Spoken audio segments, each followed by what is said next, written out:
সেই জায়গাটা কি সেই মিথটাকে আপনি ভেঙে দিতে পারেন? আমি একটু কারেকশন করতে চাই যে বললে যে মডেলরা সিনেমাতে টিকতে পারে না, লাইক যারা এখন পর্যন্ত বড় বড় অ্যাক্টর অ্যাক্ট্রেস লাইক নিশো ভাই, মেহজাবিন, আরিফিন শুভ ভাই, শরীফুল রাজ, লাইক অনেকেই কিন্তু লাইক অনেক মানুষ মডেলিং থেকে এসেছে।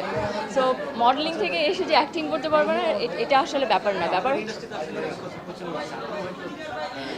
হ্যাঁ প্রচলন আছে, বাট আমি এটার সাথে এগ্রি করি না, বিকজ অ্যাকশন তো বলছে মডেলিং থেকে এসেই সবাই ভালো করছে অ্যাক্টিংয়ে। আমার কাছে মনে হয় মডেলিং থেকে যারা আসে ওদের একটা জিনিস এক্সট্রা থাকে, they can wear beautiful dresses, they can carry it, ওরা খুব প্রেজেন্টেবল হয়, স্পেশালি যখন মেকআপ অ্যান্ড লুকের কথা আসে। তো আমার কাছে মনে হয় মডেলিং থেকে যারা অ্যাক্টিংয়ে আসে এটা ওদের অ্যাডভান্টেজ। কিন্তু অনেকে তো বলে যে অ্যাক্টিং পারে না, এই বিষয়ে আপনার কি মত, বা এক্সপ্রেশন দিতে পারে না? এটা তো আসলে শেখার, অ্যাক্টিংটা তো আসলে ইউ হ্যাভ টু লার্ন। হ্যাঁ তুমি যদি তুমি কোনো কিছুই লাইক না শিখে যদি আসা হয় তাহলে আমার কাছে মনে হয় মডেলিং অ্যাক্টিং কিছুই করা সম্ভব না। বিয়ে করছেন কবে? অনেকে জানতে চায়। জন্ম, মৃত্যু এবং বিয়ে একদম কমপ্লিটলি আল্লাহর হাতে, আমি এটা জানি না।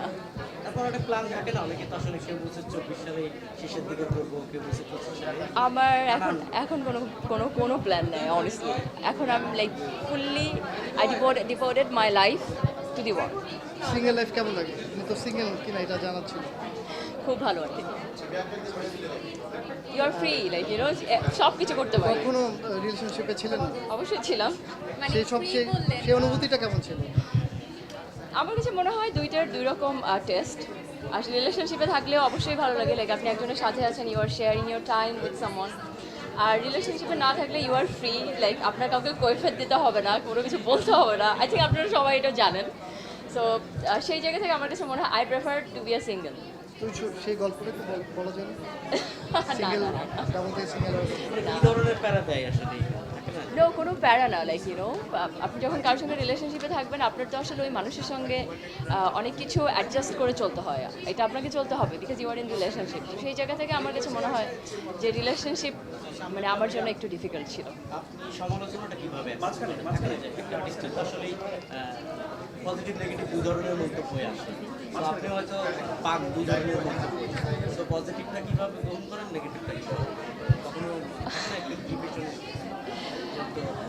পজিটিভ নেগেটিভ সব কিছু তো আসলে আপনাদের হাতে, সরি, সব কিছুই আপনাদের হাতে। তো আপনারা লাইক আমার কাছে মনে হয় এখনকার জামানায় সোশ্যাল মিডিয়ার জামানায় যেহেতু সবার হাতে হাতে স্মার্টফোন, এখন আসলে নেগেটিভ পজিটিভ নিউজ বলতে কিছুই নাই, সব নিউজই গুড নিউজ, এটা আমার কাছে মনে হয়, ইট ইজ মাই ওপিনিয়ন।